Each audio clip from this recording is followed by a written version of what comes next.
The Patriot Mobile Hotline, we have Congressman Mark Harris from North Carolina. Congressman, welcome back to Washington Watch. Thanks for stepping off the House floor to join us. Hey, Jody, thank you for having me. I apologize for it having to be so brief, but we're right in the middle of votes, and they're coming every 5 minutes, so I've got to jump back in there. I understand.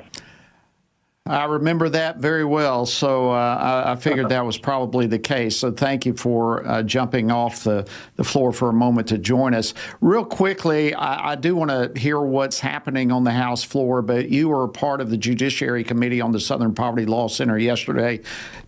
What were some of the key highlights that stuck out to you in that hearing?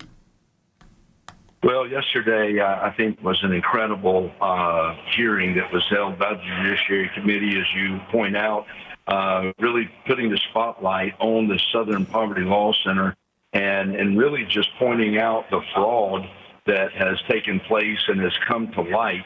Of course, as you know, for me, having been involved with FRC for so many years as a pastor and then serving there before coming to the halls of Congress, it just became very clear that this is an organization that has been at the heart of creating so much hate, so much anger, misleading the American public. And as you know, of course, we had an opportunity to allow Tony Perkins, the president of FRC, to explain what happened in 2012 when Floyd Lee Corkins went into Family Research Council and opened fire. And it was so awesome to see Leo Johnson, who is affectionately known as Leo the Hero, who was sitting on the front row at the hearing yesterday, who tackled Corkins to the ground and wrestled the gun out of his hand, despite being shot in the arm. And he saved lives that day. But what it really did is pointed out again, SPLC is not a true civil rights organization. They're a well-funded left-wing machine that engages in partisan politics and tries to silence its enemies. And a lot of that was just coming to light yesterday. Yep. A powerful hearing. I wish we had more time to talk with you about that because so much came out of it. I do, in the couple of minutes that we have remaining, want to hear some of the issues that are taking place there on the House floor. Several important pieces of legislation coming up already. Some of them haven't been voted on. Kind of give us the highlights as to what's taking place there.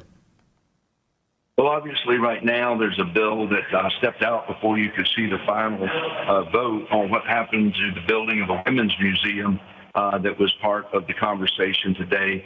And that vote was losing when I stepped off, but it was out of time, and I don't know if they were able to get a few more votes on that.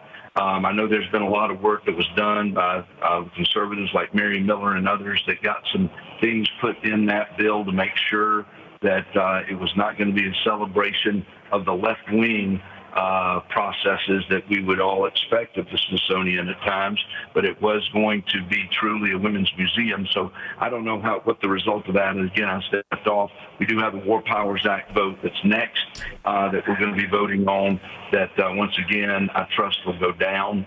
If Republicans stick together, that allows the president to continue in his position right now and being able to negotiate an end to this conflict in Iran. And I think that I would guess that today it would go down.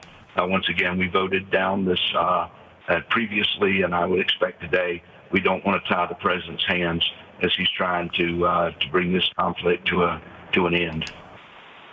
Yeah, that was the big one that I wanted to get your take on. I didn't know if that had already been voted on or not. I don't have the live feed in front of me right now, but you said that's coming up next, so we'll certainly be keeping a watch on that.